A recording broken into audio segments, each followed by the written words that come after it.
Dude, yeah, if you want to hop on, bro.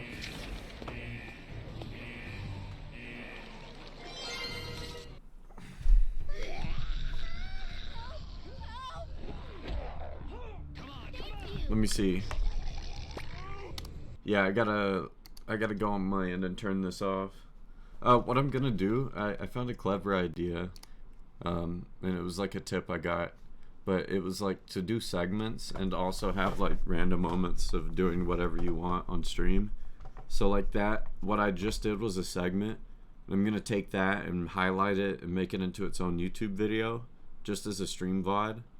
And then I think that way it'll just be like easier to gain traction. It's like I'm taking those micro moments that could be YouTube videos, and just uploading those.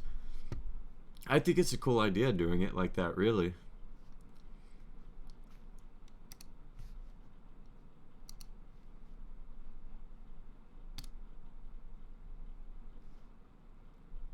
I'm also in the stream room too. That makes sense, yeah.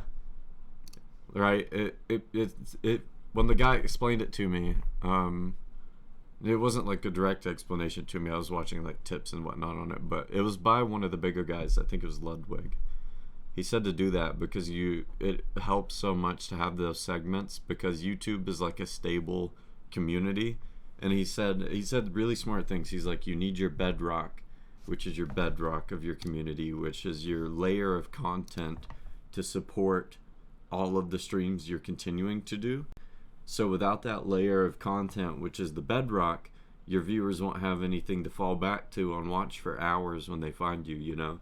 So it's all about building up that bedrock on YouTube and building your stream archive and uploading everything, and then popping off with ideas and segments, and then also doing the TikTok micro trends and whatnot to gain traction. I seriously think I could do this, Walker. I think I've studied this to where it's like, if I really go hard at it, I feel like I could totally nail it. I see a formula in my head. But also, I'm in the stream room. Oh, I see you. Yo, what's up? Can you hear me? Yeah, I can hear you now. What's good, dog? Awesome. What's No, nothing much, man. Just chugged my coffee with my protein in it, so I'm like all jittery now. up? Yeah, dude, the mobile game ads. I had to show the Brazil simulator. Do you actually know any bad mobile game ads or anything? Well, like the mobile game that I play, I'm sure you've probably seen the Survivor IO game. Yes. Honestly, like it's a well-made game. Like it's simple. Not that it's simple. It's you know really isn't like you have to pay to win or whatever or get far. You know, it's not at all like you've got ads, right? So Yeah. there's a lot of things that you do with the ads or whatever, but really it's not a pay to win type of deal. But a lot of the ads that are on it, very much so, pay to win or whatever. So My brother plays it. He loves it. He's like, it has the thing from Evil Dead in it. You could get the weapon from Halo in it. You can get the Doomslayer shot. And it's like, it's got a ton of movie references, game references. yeah, well, you can even see the thing on the. It's got the one of the weapons is the arrow thing that the blue guy uses in Norman Reedus's. No, that's not Norman Reedus. The blue guy uses in Marvel universe. Like he whistles and the thing. Oh, what? Yondu. Yondu. Yeah. Yeah. Is it this one? Yeah. Or wait, You can see it on that. You've got this. let me close this one. It's the arrow deal. Or the arrow one. So. Oh yeah. Oh my god, here we go. That looks so satisfying. What the hell is this? Yeah, it's pretty fun. Yeah, I wish I could turn this guy down. Do you hear his commentary? no, I've got your stream muted, so because whenever there's a delay, so I hear you talk, and then I hear me talk. Oh, Like, yeah, yeah, that's weird. Oh, look, dude, Survivor IO. If you have it muted still, you could see this. Survivor IO ad. The most annoying ad ever. Is this a real thing? Were people actually upset with one of the ads? Probably. IO, if we're talking weakest weapons, it's definitely the katana. Other weapons have their strengths. Revolvers pack a serious punch. You can down bosses with 3 shots. Shotguns mow down mobs with ease. Got a problem? Point a shotgun there. Not a problem now. Baseball bats have 360 degrees attack range. So bad. Combine autolock and autofire. Just the katana left. That's useless. With blade waves that only hit left and right. You gotta run when mobs come from top and bottom. Bah, since we've already got one. Let's upgrade it a few times. Made it to 8 minutes. First time. Evoed into a demon blade. The commentary is what's really annoying. The bot that's Survived speaking. another few minutes. With Guardian and Energy Cube. I can AFK now. You really believe that? It's amazing against bosses too. Clear map. How the game looks like all now. Dang. The bot is like, oh, need a shotgun? Clears out enemies. No problem. Got a mob of enemy? Clear them. That's the thing is a lot of the ads are like they're AI. It's like it's AI generated ads or something. Is that even, do you bet that's a thing already? Because AI Seinfeld's a thing. Probably. Yeah, it probably is. Which, have you seen that? No, I haven't. Look at this. It's called Nothing Forever. And it's an AI that just continually makes like Seinfeld episodes. What? Yeah, and it's on 24/7. It just doesn't stop playing it, and it randomly just uses AI for like everyone's character to make punchlines. Cmon. Did you hear about that new restaurant around the corner? They're supposed to have the best food in town. I heard they just opened up, and I'm dying to try it. But it looks so expensive. Maybe we can make a deal with the owner, you know, trade them some of our jokes for a free meal? What do you think, Larry? I mean, it's either that, or we mooch off our friends again. That's a great idea. We'd be like comedians for hire. That's so creepy. Yeah, I hate. Here's hoping the owner is a fan of our humor. Yeah, that's terrible. Right? And it's 24 hours of that. That just makes you, you know, we really live in a society.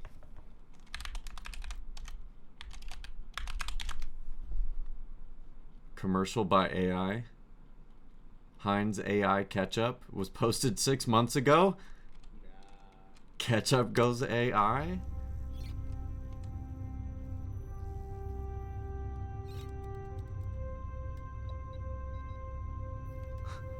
Okay.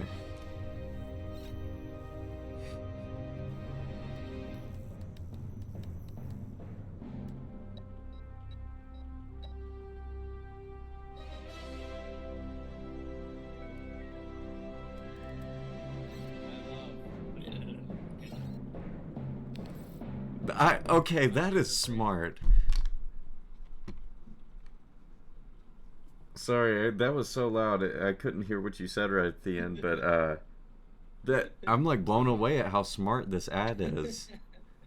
Well, go back to the picture itself, like the picture of the thing. Like, yes,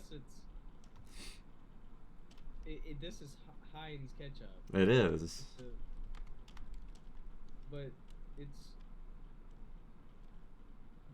the language is like some sort of alien language. See, and I bet what they did right was they just had planned years ago to just flood the internet with stock images of their ketchup. Yeah, so that they can have like the permanent digital marker first. The tomato looks basically like a tomato. I mean, that's pretty close to it, right there.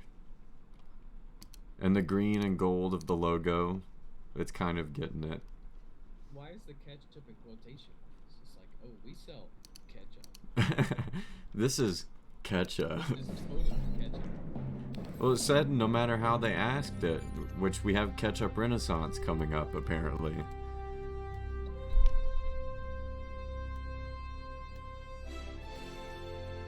Wow. think this might be, or my Let me turn you up a little bit. Because whenever I hear myself talk, like, I'm very quiet. Wait, can you go again real quick? Or say something so I could test the level? Hey. One more time? Test. 1, 2, 3. Okay, I think I got A it. little bit louder. I turned you up a bit, and then I turned the ad video down. Okay. That should work.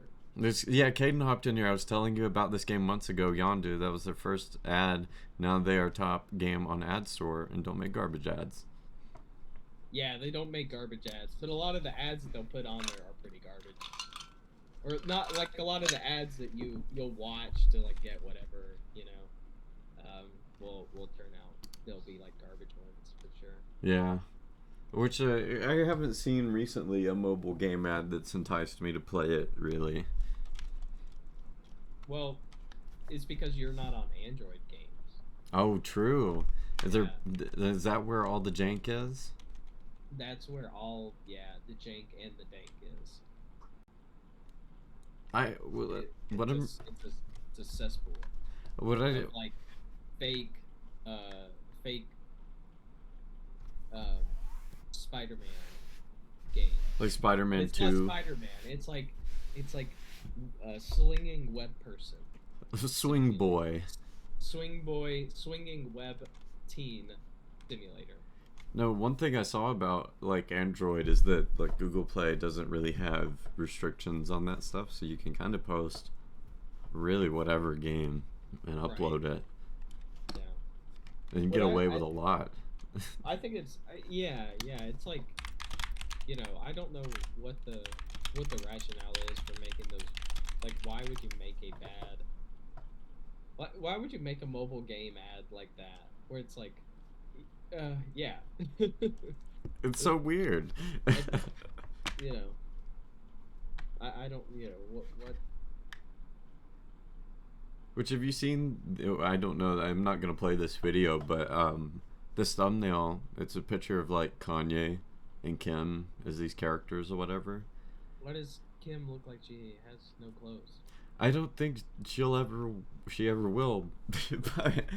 But what the video was is the game was, I think it was like a dancing thing where you would just have your like little parents or whatever and your kid and you can make them dance, but they were using like celebs doing really stupid things in their ads to promote it, and they wouldn't call them the celebrity names, you know. It would be like Kane East, yeah.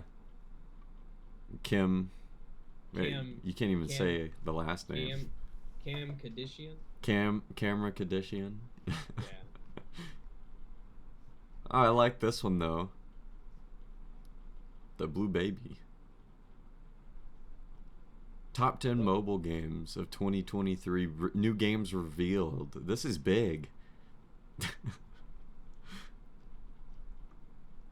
What they need is they need to make a. I wonder what the Final Fantasy mobile game is up to. Brave Exvius. That game was super fun, but I think it got pretty close to a pay-to-play type deal. At least whenever I was playing it, it was kind of getting close to that. But Brave Exvius was awesome, and of course too they had the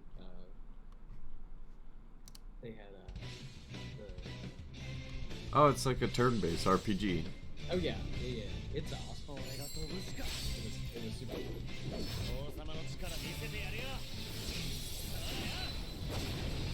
And it has, you know, it had like all the games. Are the cutscenes actually in it? Like when you... There are cutscenes in it. That's interesting. I don't remember that one. Noctis was kind of a It's been a couple years. I was just interested to see what it looked like. No, I used to play like Tales of Symphonia or the Symphonia games or the Tales of games, I guess you would call them. They were kind of like that, and I loved them.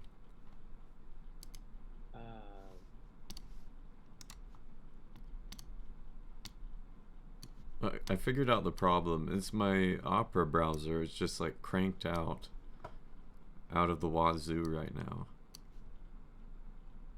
What is it? It was my Opera browser. It was just so loud in comparison to everything else. I see. There we go. Wait, speaking of weird stuff, right? Have you seen anything about Hogwarts Legacy? Because I was gonna buy that and play it for stream. That would be a good thing to stream for sure. I have seen stuff for it, and I really want like a darker Harry Potter series. Yeah. I don't really want one like. I would prefer for it not to follow or be related to either Harry Potter or the Fantastic Beasts deal, because I didn't like the Fantastic Beasts movies. I didn't like them. Harry Potter just kind of has like that's a completed series, you know. But there's so much more that they could do with the world itself, like. And the abilities too. Right. That's the thing, you know. It's like there's so much in the. I was like Harry Potter, the book series itself was purposefully kind of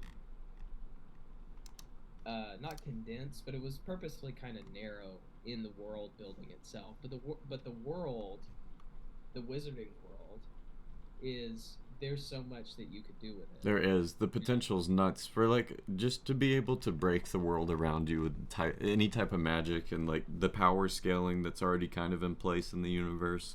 It would make for a really good like dark theme story. Right. Because what would be cool would be like, you know, just this. You'd have to it you know, it'd be interesting to see just like what is the like. What are the limits of the magic? Kind of, is it what is it? Soft magic or hard magic? Is that the like two different types of? I think I don't know. You know what I'm talking like Lord of the Rings is very much soft magic. Yeah. You know, they'll just do whatever just because it sounds cool. You know, but then there's also things they can't do because that sounds cool. Too. Okay, so it's like it has to follow its own. Are you mentioning like soft would be like loose rules around it? Yeah. Yeah. Okay. Yeah. That makes sense.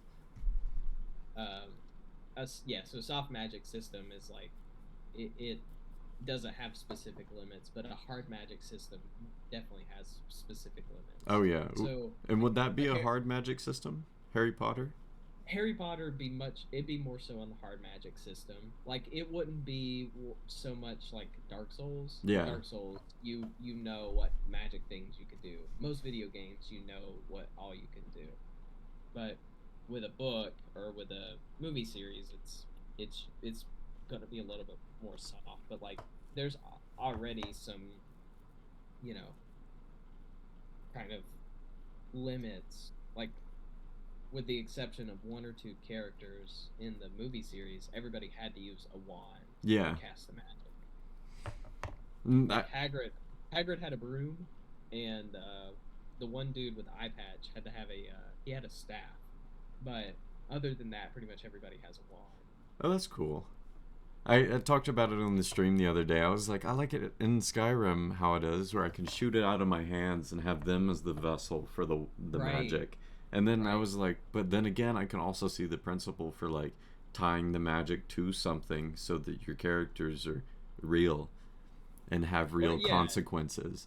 It's like, what if you have to have it's like, is there a conduit?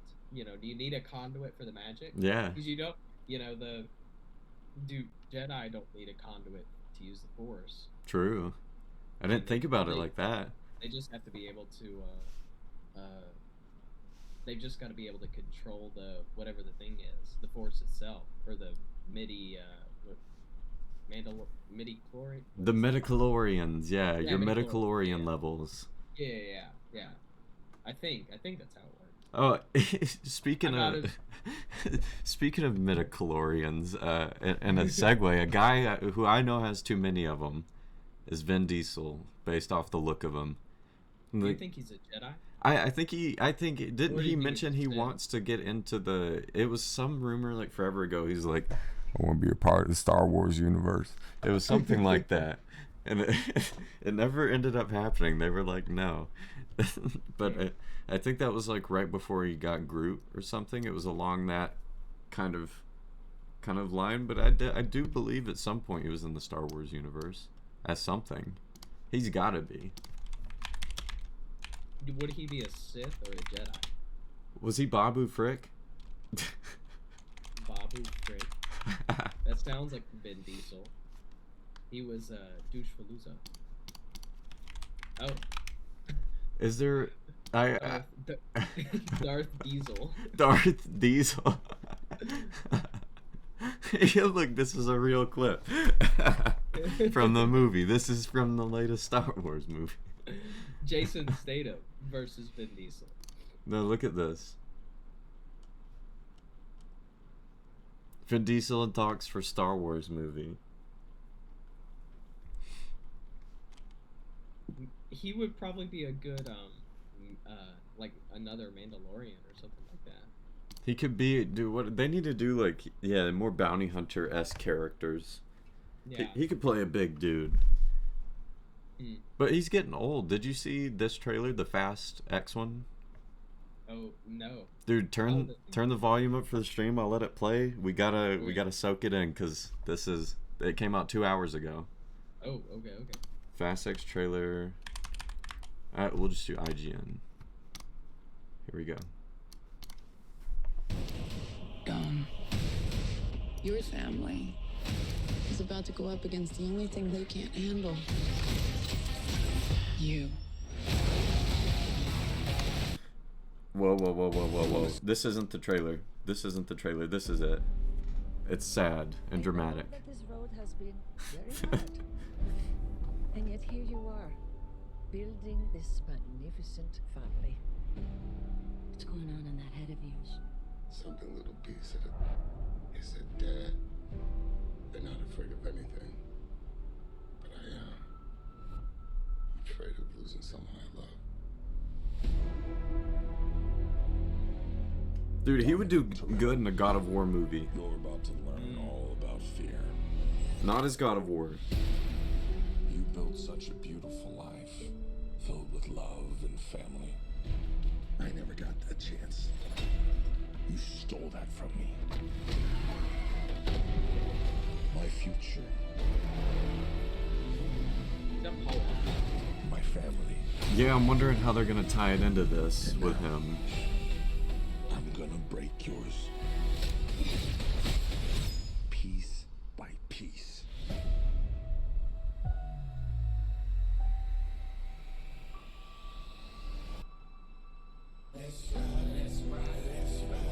Get hype. He's coming for you with everything. What's the plan, Dom? I'm not sure anymore. One of us might not come back from this. But we have to fight. Never accept death when suffering is owed. He got the monkey ball.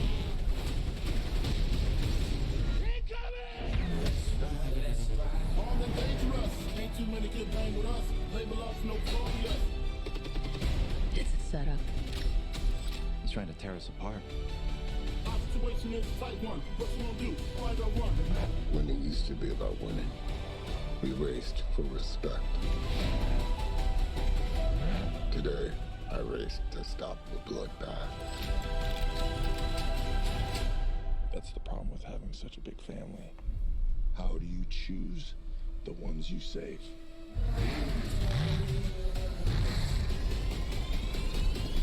Let's race!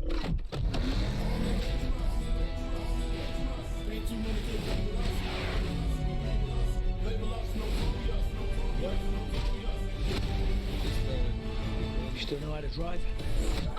Dude, it looks like my fantasy. You know? It's everything that I think a Fast should be. And it looks like they're tying it back to like the original street racing type of deal with the respect and the whatnot, but also the crazy heist and what. It looks awesome. What do you think? Who's gonna? Did you see that? What do you think? He, right? Killed Han in Tokyo Drift. Wasn't that the lore? I don't know. I've never actually watched a Fast and Furious movie. Holy cow. Dude. Yeah. I don't know the lore. I don't know if it's a soft magic system or a hard magic system. It's definitely a hard magic system. No, it's definitely soft because like whenever they want to do something cool, they just make it work in their logic. I think one of them had a rocket car that flies up in space, but everything else in the movie's realistic. So, rocket car, Fast 9 scene.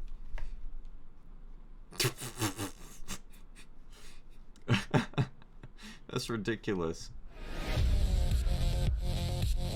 Real killer, die for my gang member.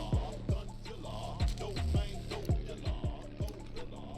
Bang, bang, bang. She's ready to roll. No, shoot. Tell me you were not modding the quick disconnect valve on the locks line. Hey man, chill out. Alright, it's all Okay, we good. just need to see where it is. We need to see the car It's all perform. good. But they do stuff in the universe that doesn't make sense and shouldn't make sense.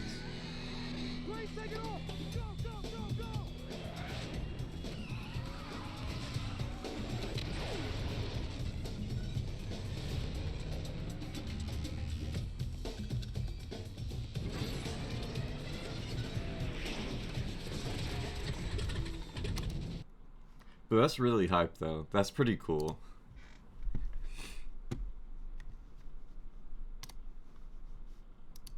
It's like I told Caden, he was like, I don't really like, I don't like Fast and Furious, and I never really watched them. I'm like, dude, they're not really meant to be good. Don't think about them as good movies. Like you just gotta see them as fun things. And that's why they get made, is because like other than Marvel and the Avengers, there was Fast and Furious consistently, Like every year you'd have an Avengers, and then you'd also have like a Fast and Furious every 2 or so years that just like was crazy action packed, the really fun theater type of movie.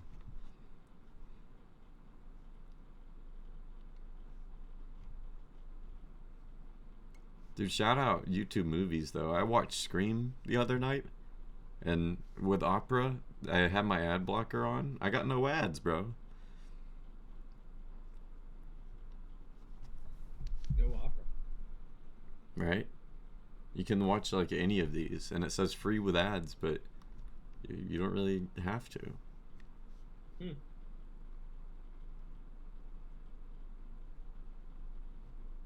What's the deal with isn't there like a new Breaking Bad thing going on? Popcorners. Yeah, this was supposed to like break the internet. They hyped this up for a while. I think this is the ad.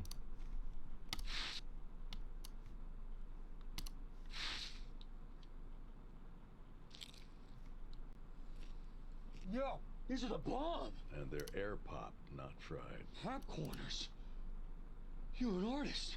Actually, Jesse, it's just basic ingredients. No, we don't eat our own supply.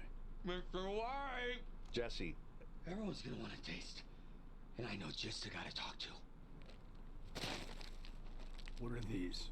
We call them popcorners. Say their name. Popcorners. That's Take! Yeah! Is this like a deep fake? No, this is a real ad by Popcorners. They just got everybody to come back and do it. Your flavors, John. 7! You make 7! That's, 7 works. Oh.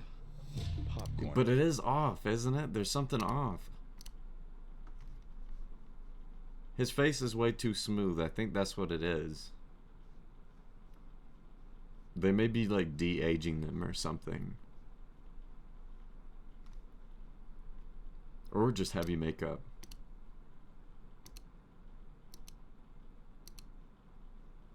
popcorners are pretty good though. I back this, yeah. Yeah, they're really good. Me when I eat a popcorner.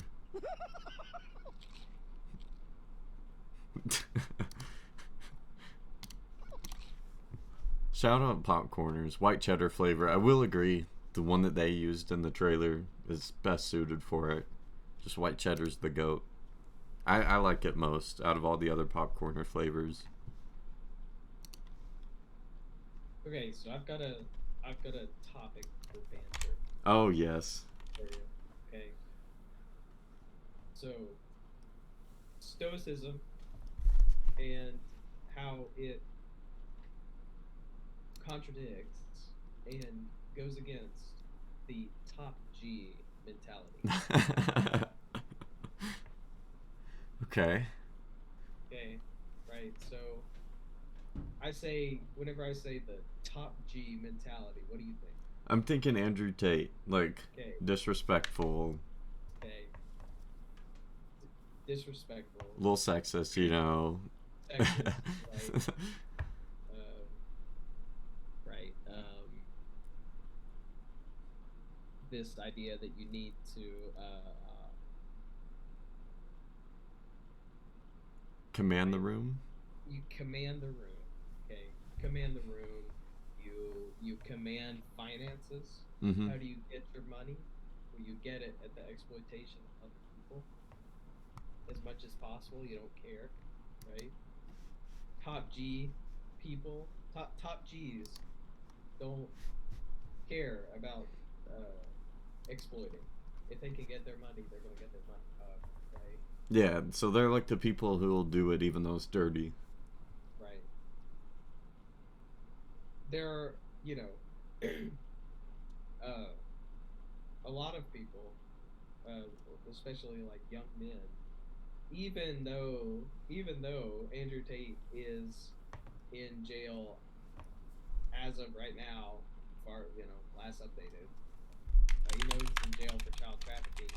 A lot of like young men, especially, have really look up to the guy Mhm.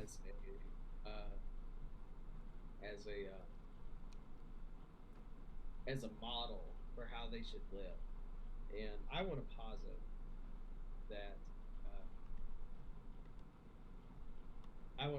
that instead of having the top G mentality, you should have the top Stoic mentality.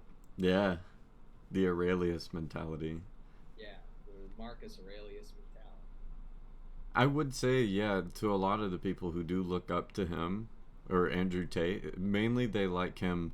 I wouldn't say that maybe they do like the bad things and whatnot, but at the base layer of it, they like having a guy to relate to that can help them feel confident, and they like getting either life support, moral support, in a like confident way that makes them feel better about themselves. Because when you're like, Right. when you act how he does, it's like, I don't care about other people. I'm gonna hurt their feelings because I'm big. I make billions. I have a Bugatti. Like, and it's the toxic mentality of it, where it's almost so close to stoicism, to where if he just didn't brag and he was a good person and like preach things that weren't sexist, then he would be a stoic. And that's the thing is like ultimately what is a Stoic trying to do? Just doesn't really, what is it? Doesn't really conform. Well, a Stoic, like a good easy definition of Stoicism is a mindset or philosophy where pleasure is not the end goal for everything. Mm-hmm. Or anything for that matter. Pleasure is not the end goal for anything. Right? Most of the time, we do things because we want to get a pleasurable or good outcome. Mm-hmm. That's the dopamine rush or the serotonin, the high. We chase or acceptance, or we want to get the money or the bag, or Yeah. the woman, or the man, or or whatever. Right? A Stoic mentality says, or a Stoicism says that the end goal for the things that you do shouldn't be your own personal pleasure. Yeah, and a lot of his advice, even though it's like the things that seem good on that base layer, like the confidence thing, it's mainly for personal pleasure. It's not for like a happier mindset to things. I don't think you ever see him preach about like on your jig. I don't think you ever see him preach about like you should be confident to better your mindset and to like help your life so you can be better to everybody else around you and to treat others better. When you start treating other people better, you can also treat yourself better. Yeah, I don't think I've ever seen him give advice like that. Right. His viewpoint is not. His viewpoint doesn't really. He just doesn't think that, because the top G mentality is you need to become a top G. And to get the bag. And you need to get the bag. Well, the bag is pleasure. Yeah, because it comes. It's money. I like that. What's in the bag? Yeah. You want to get the bag. What's in the bag? Well, it's money. It's sexual partners. True. It's fame. It's notoriety. Right. It's all of those things. Those are inherently pleasurable things. Right. He's not doing the things that he's doing, and he's not telling you to do the things that he's doing. To do the things that he's telling you to do, so you can become a quote unquote better person. So you can become more holistic. So that you can be a positive. You can have a positive impact on people around you. Yeah. Some of the things that he says are directly not in contrast to that. Whereas like Marcus Aurelius, for all that we know about him, and granted, some people might say that. Some people kind of question, like Marcus Aurelius, and whether we've kind of like made his history too easy or too positive. I see a lot of people dogging on Stoicism now. Where it's like a core thing. I see a lot of like of those Hello Kitty girls on TikTok or whatnot dogging on like Stoicism itself, or guys like looking up to Stoicism and the Sigma mindset. But I think that a lot of things just kind of get lumped together when they don't need to be. Like Stoicism in itself is really for anybody who wants to be happy with themselves. Say that again. Sorry, I didn't catch that. Well, at the ending part of it, I was like, Stoicism is really for just anybody who wants to be happy with themselves. And I saw like a lot of TikTok Hello Kitty girls dogging on Stoicism and like Sigma things, and I said like it kind of gets lumped. Stoicism does with the Sigma mindset and whatnot, because it feels like something that is, at face value, like people can look at it and maybe dislike it, but I don't think if they really read into it that they'd be dogging on it, because it's really beneficial for anybody to read it. Because I had a class where I had to go through, and I read a lot of what he wrote about Stoicism, and I really liked it, man. A lot of it was just really calming things to read for your mind, and it makes you feel good. And that's the thing, is it's like he was, like, as far as we can tell, he was he was this Roman emperor, but he was trying to figure out how to be a better person. Mm-hmm. He was trying to figure out how to be a better leader, and how to be a better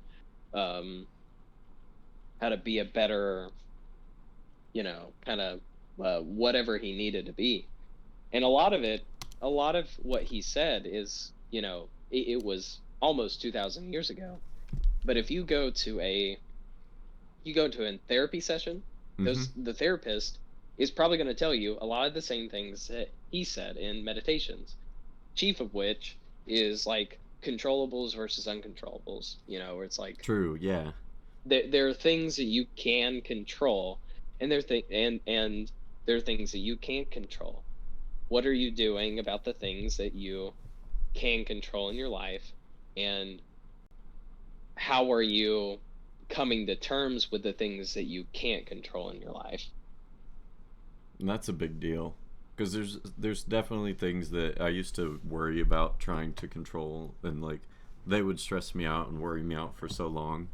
But it's like it tied into it whenever I was reading through his principles and reading kind of that concept. It's like, man, why am I really worrying about things that I can't change anymore. I can't, go back and do something, or I can't, do anything. It's like, man, I should focus on myself, and because really, when I this is like a little rant, but when I first read some of his principles and kind of started being alone to myself, because that was a time in my life where what was going on then, and I was really focusing on myself, and I learned the key principle in that moment for me was to just make myself really good and really built up and really happy, because anybody else who comes around me will feel that, and then in turn just it spreads. It's a nice thing. If once you're good to yourself, you're happy enough to treat everybody nice as well. If you can come to terms with anything that you've done, if you can forgive yourself for anything, or forgive everybody else around you and move on and lead with new life instead of thinking about old life, it makes everything so much easier. But and I think that the ultimate way to combat, say I think the Stoicism or something like that, a philosophy that doesn't have pleasure as the base or end goal, top G mentality,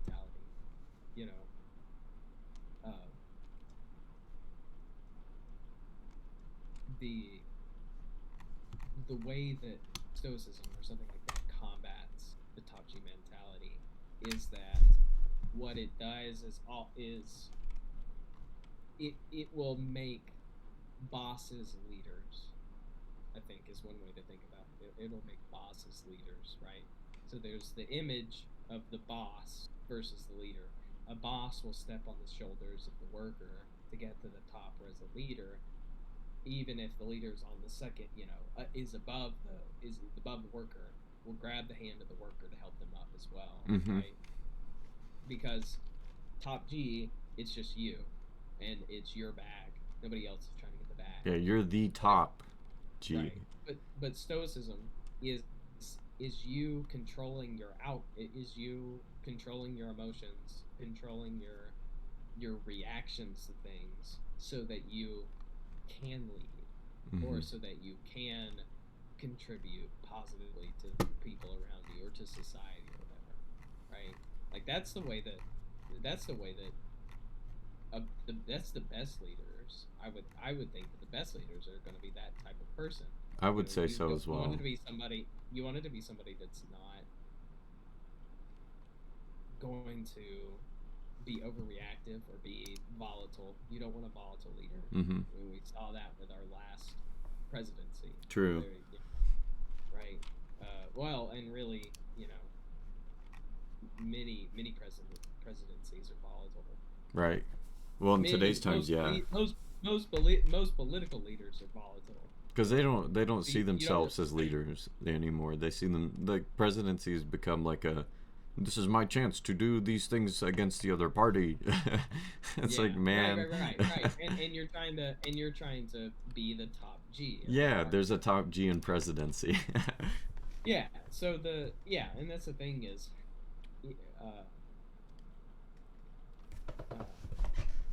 the Stoic mindset would say, I won't let myself be overcome by the things that come my way. That's the best. I think that's the best way that you lead, because what happens is, for one, you are always able to do what you can. You're never, if you keep that mindset consistently, you're not going to give up in doing what needs to be done. It's not going to be like, what do you want to do? Is what do you need to do? Yeah, Because a lot of times the things that we want to do, we can't do it, or it wouldn't be a good thing. Or we shouldn't do it, or shouldn't want to it. Yeah. Or we shouldn't want to, right? But the things that we need to do, that's much different, And we just look at Andrew Tate's situation right now. The things that he wanted to do, seems like he did, innocent until proven guilty and all that. Yeah. If it comes out that this is not just a farce by the Polish or government or Romanian government, whatever it is, Right. Because he did what he wanted to do. Yeah. Even though That was his choice and if he did it. faced the consequences of it. Yeah. And that's that was his. If that was his idea of the bag, you know, then I hope nobody else wants that idea of the bag as well. Yeah, because that's like if he really is a representation of this and the charges do go through, I sincerely hope all these Tate fans just stop, because I don't think they will. I think it will be like a little Ye situation, you know, where people are like, oh, I hate Ye, but then you have the people that like Ye, but even though it's like he said like really racist stuff and they're championing him, but it's like not the people who like Ye for his music, you know, it's just the I think he's saying the right things type of person. It's like like that with Andrew Tate. After he gets out of this, regardless right or wrong of what happened, I still think he treats people poorly, and it's people are still gonna follow him, and it's stupid because like this is kind of like your warning shot. Like, why would you follow a guy who would end up going to jail over this? Right. It's like what was it? I think it was like 2 or 3 other.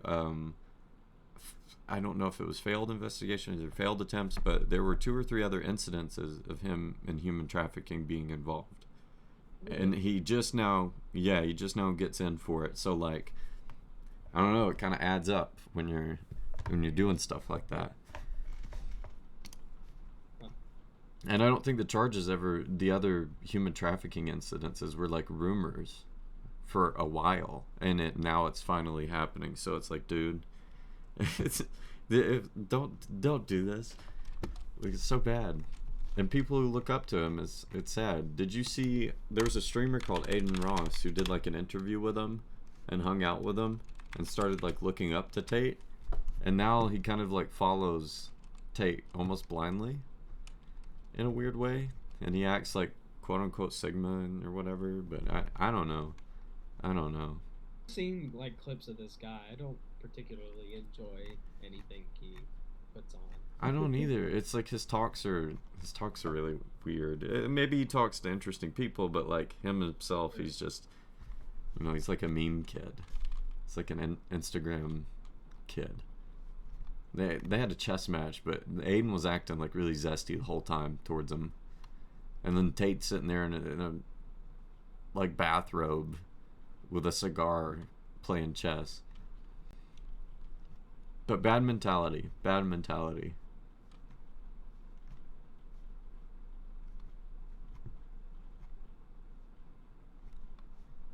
I wonder, I saw a thing on Snapchat. You know those bad like Snapchat thumbnails? Yes. Yeah. It was one earlier today, just because of this conversation, and it showed Andrew Tate like photoshopped inside of a helicopter flying above like a prison, and it said Andrew Tate's prison getaway or like prison escape, but like you click on it, it's just him inside of prison like talking about how he's wanting to get out. It's like, I want to get out of here. Let me out of here. But yeah, I don't know where that came up from, but I hate seeing those. I hate seeing them. But back to your point, Stoicism is like, I think if a lot more people studied it and actually put their focus into it instead of other things like toxic influences. Yeah, there's like power to toxic influence, but that's not the power you need to be seeking. That's a power that like only half the people that even are buttholes obtain, and they only obtain it through like luck out of being buttholes. I don't think anybody likes being a butthole anymore. No one likes buttholes. Yes. And with Stoicism, you wouldn't have to be a butthole. You'd just be cool to everybody, and then nobody would hate you. And then that's the Sigma way. Is everybody likes you.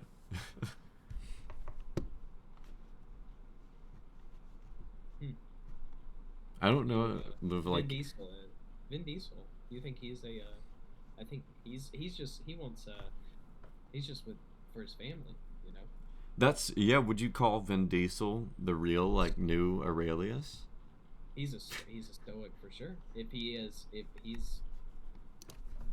protecting his family, you know.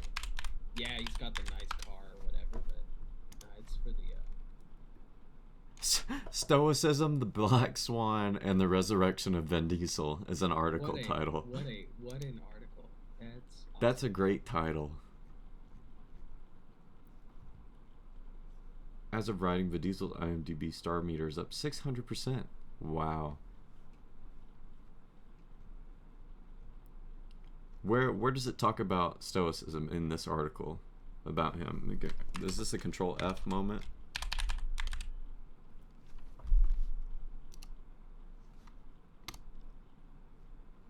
Whoa, whoa, whoa. The most basic lesson from this is that Vin Diesel is probably going to get a lot more work. Blah, blah, blah. Hannibal, the Conqueror. Okay. But more important, there are lessons here regarding how to confront the future. Okay, while my heart is far too out on my sleeve for me to be a true Stoic, I think there's real wisdom in Stoicism. How did this... Is this just somebody like talking about Stoicism after mentioning Vin Diesel? Because they're inspired or whatnot? What's the website name? Overthinking It? Probably just like a stream of consciousness. Yeah, you just start talking about one thing, getting to the other one. The 5 stages of Diesel? Oh my god! If you happen to still be in the throes of grief because your worldview and personality identity rely on celebrity worship circle that doesn't invite Mr. Diesel into their number, here's your 5-step prescription. Number 1, denial. Number 2, anger. Number 3, bargaining. Number 4, depression. Number 5, acceptance. And they pair Diesel movies to watch for that stage of grief. Triple X is when you get acceptance. Oh, seriously though, if you're sad, just watch The Iron Giant. I mean it. I agree with that statement. Is he in Vin Diesel? Yeah, Vin is the Iron Giant, right? Oh, see, I didn't know that. I think he is. This Vin Iron Giant. Yeah, he's the Iron Giant. He's known for, I think, playing like big machine / monsters or whatnot, like Groot, or what's his other characters? Vin Diesel animal characters.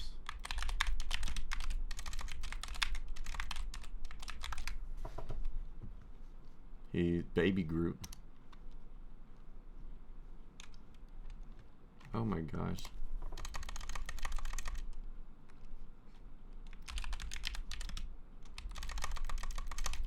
What would you call those? Creature rolls?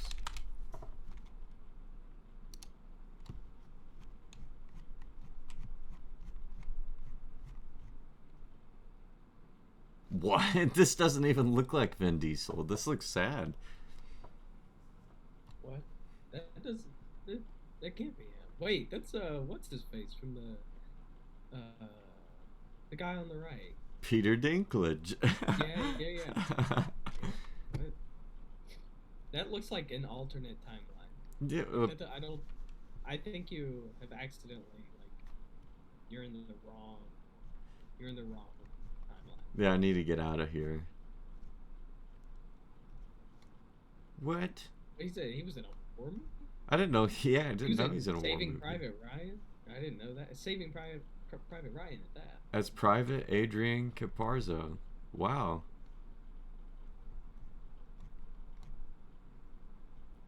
Is this the pacifier? Or whatever that movie is? The Tooth Fairy? Yeah, the pacifier. I remembered that. Wow. What a tough man.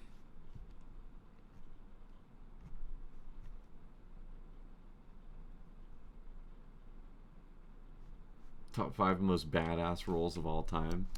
These people must like Vin Diesel.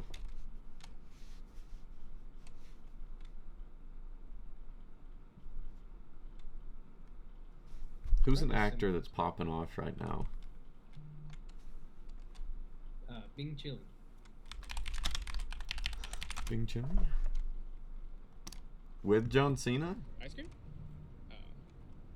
早上好中国，现在我要冰淇淋，我喜欢冰淇淋。 There's no John Cena in that video. They duped me. Yeah, you just couldn't see it. Ice cream? 早上好中国，现在我要冰淇淋，我喜欢冰淇淋。 Why's the ice cream in that? We'll go back to that. The ice cream was like ice cream steaming. Why did it go back to that one? Wait, yeah. Ice cream? See, this thing is. It's 早餐好中国 Oh my god, look at that. 早餐好中国现在我要冰淇淋我喜欢冰淇淋 And his face is like, dude, it's like they're in, you know, like when you're out and the ice cold and you're getting this like really glossy layer over your skin, and then you got that steam too. Negative 20 degrees. Yeah, that's what's going on with his face right here at the end. He's got that gloss from where it's so cold. 喜欢冰淇淋 Wow. Oh, dude, wait. I gotta show you something. Have you ever watched Star Trek? No, I have not. I have watched Five Nights at Freddy's, though. I've heard that those are similar. Those are kind of similar. So I was watching this. Both of those are stoic. They're stoic movies, right? Five Nights at Freddy's and Star Trek TNG. Yeah. Yeah, those are some perfect stoic movies. If you need to watch anything to cheer you up. But no, there's so many good moments in this. I found it yesterday, and you got to see some of these clips because the show looks so good. I almost want to go back and like watch it all. Wesley Crusher, come in. Ah, good data. I just like the 3 seconds of random. Has already shown us your trickery, Cmon. We withdraw. You're telling me it's a kitty cat?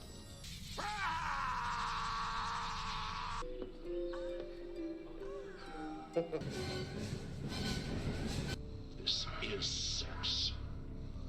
Rejoice! They're so weird. What?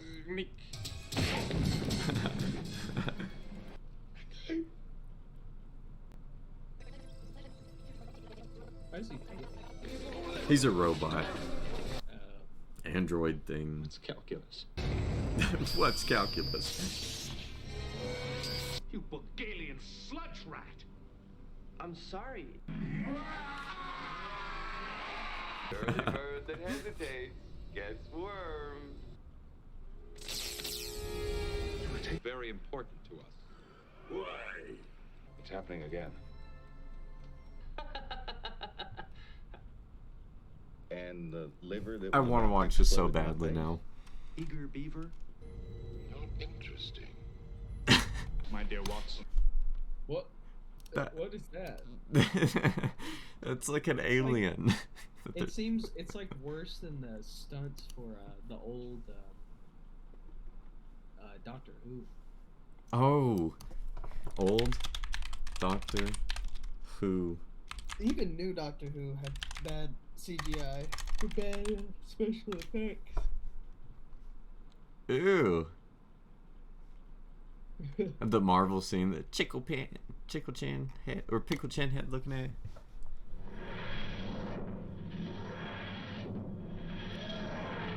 I just need to see these moments. We'll skip Cybermen into and the it. Burning Sky, Death in Heaven. While the Capaldi era certainly had some of the better CGI we've seen in modern Doctor Who, it still wasn't perfect, and one bad example that sticks in the mind is this climactic scene from the Series 8 finale, Death in Heaven. At the end of the episode, the doomed Danny Pink gives a rousing speech and then leads the rest of the Cybermen high into the sky, killing themselves in order to burn up the dark clouds and save the day. There are two offending shots here. The first is the wide shot of all the Cybermen taking off from the graveyard, and the second shot is of the Doctor, Missy and Clara stood beneath the burning sky. For the former, the Cybermen look a little too rigid and flat, like 2D images that have been hastily keyframed in, and the smoke beneath their feet looks ridiculously cheap, like a basic chroma key effect found on YouTube. And for the latter, the three actors are clearly reacting to nothing, while the sky itself is far too bright and lacks texture. This scene looks even worse because this is meant to be the big saving humanity climax from the finale, and thus, it's one of the most important moments of the entire series. And it's really hard to feel that importance when you can tell you're staring at a load of green screen and Poundland pixels. Number 9. The Cybermat, Closing Time. The Series 6 episode Closing Time marked the return... Is that James Corden? Yeah, he's Doctor Who. He became a Doctor Who. But the Cybermat, I'm sure he did. I can't tell if you're trolling me right now or whatnot, but he's here. That's him.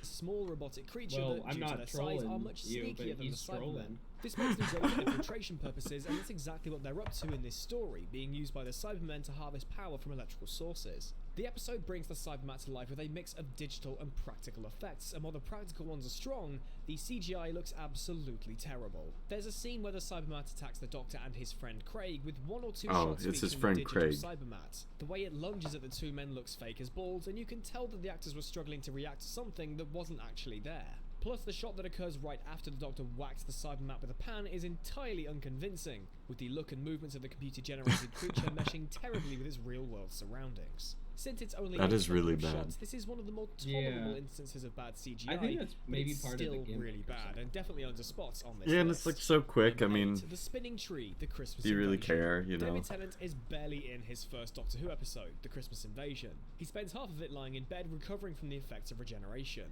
At one point though, he does wake up to save Jackie, Mickey and Rose from a rather angry Christmas tree that's ploughing its way through their tiny suburban flat. The tree, a remote-controlled robot What? device, starts rapidly spinning in circles and heads towards the trio like a very festive Beyblade. While some of the dodgy What? CGI here is masked by the fact the tree is constantly moving and twirling and thus is fogged by thick layers of motion blur, it basically looks like an indistinguishable green swirl, and its weaknesses are only amplified by the fact that it's moving through an entirely practical environment. If we had to pick out the single worst shot, it has to be the moment where Mickey uses a wooden chair to try and defeat the tree. Stupid idea in the first place, Mickey. Doctor Who always seems to struggle with combining real actors with CGI elements, and this is a perfect example of that. Number 7. There was a Triple Zero's Beyblade Truth. chainsaw tree? Apparently this is the worst one. The Slitheen Aliens of London.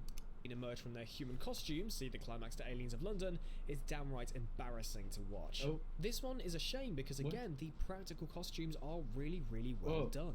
But it seems to be the What? BBC learned their lesson. I don't Because like when this. Blonde fell Fox Cassidy Day Slitheen returns in This is like what Boomtown, you the would CGI see of in her like a leaving her skin suit looks a C damn sight movie, better. like And when the horror. Slitheen returns again in the Sarah 80s Jane or adventures, 90s. the The Men in practical Black costumes are made a ton knockoff better, so the B-movie actors can alien actually run films. around in Yeah. them. No more Yeah, weird, what desaturated is CGI that, for them. man? Number That's 3, terrible. Scribble Monster, Fear Her.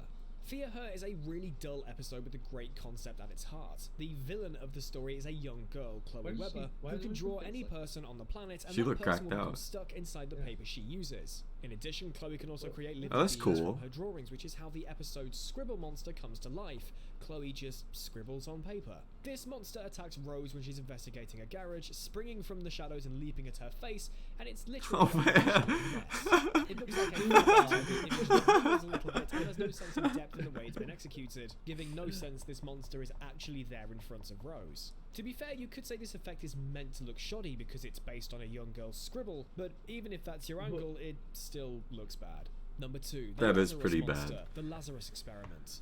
While Concept lots of is Doctor Who monsters cool. can be brought to life practically, there are other instances where What? CGI is the only option. Take 2007's The Lazarus Experiment, in which the crew had to somehow get a gigantic scorpion monster with a Ew, human facial no. mask up on the screen. That's And so while everyone bad. That's involved Scorpion surely King tried their bad. best, they were I fighting know, a losing yeah, battle I was against about Doctor to Who's say tight that. budget, Yeah. because the final Resident product Evil is a cutscene. disaster. There are a ton of problems with the end result, such as the fact it never really feels like it's lit in accordance with its surroundings, but the biggest issue is easily the face, which looks like it's been hurriedly plastered on top of the main monster model. Seriously, this thing looks like it's straight out of a PlayStation 2 game. The textures on the actual body itself look incredibly low resolution. Yeah. That's I so realise the bad. special effects team used a Game Boy camera to get Mark Gatiss' likeness for the face. It is a real shame too, because the concept of the episode is truly brilliant. The Doctor knows borderline immortality and knows that maybe it's not something that Lazarus really wants. But when that big dumb scorpion monster comes barging into the plot, it completely falls apart. Number 1. Mickey gets sucked into a bin. Rose. The first ever episode I like that of Doctor title. Who's 2005 revival had an important task to accomplish: get the British public on board and secure the future of the show. Thankfully, thanks to the fantastic writing, amazing characters, and of course, Christopher Eccleston, the 9th Doctor, the best one, it definitely worked.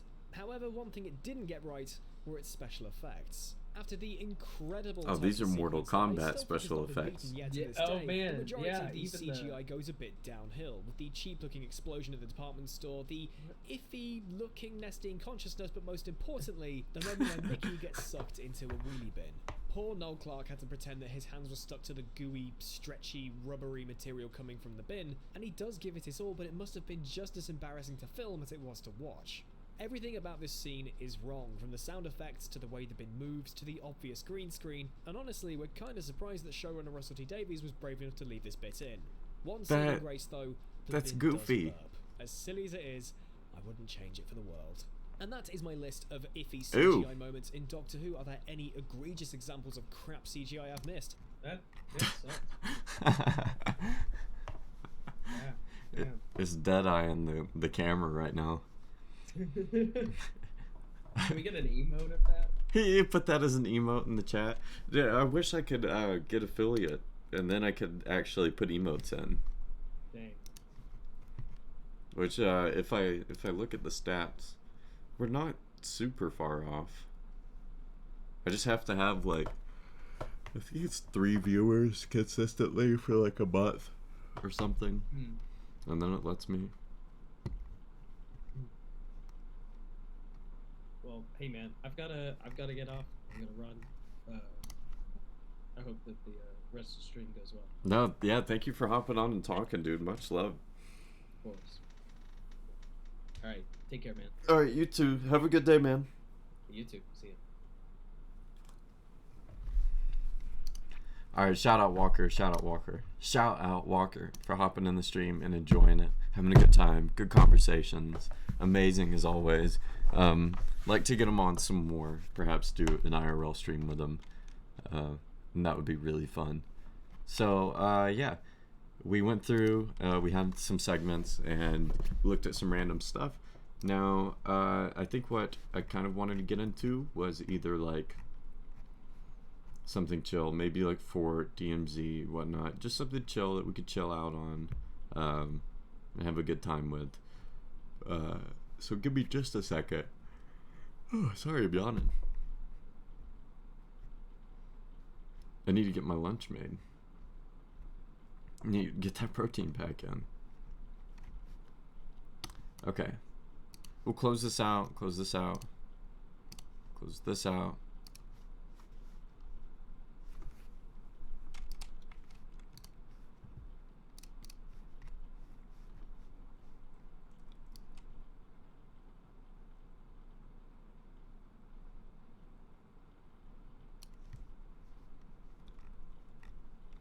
What are some new games? Does it? Hogwarts Legacy drops today.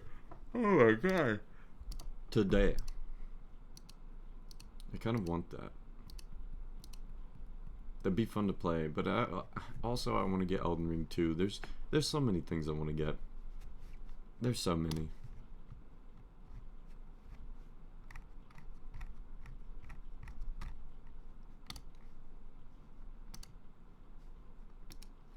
Is Hogwarts Legacy ever going to get a multiplayer? That'd be the real question. Because I'd like to have like wand combat, Quidditch, you know, or whatnot added to it. I feel like that would be refreshing.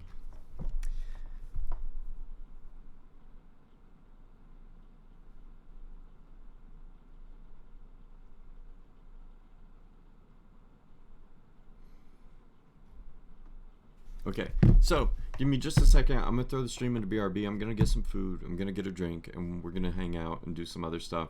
Maybe play a game when I get back. So give me just a minute. We'll decide on that. But I'll update everything. So hang in there, and I'll be right back.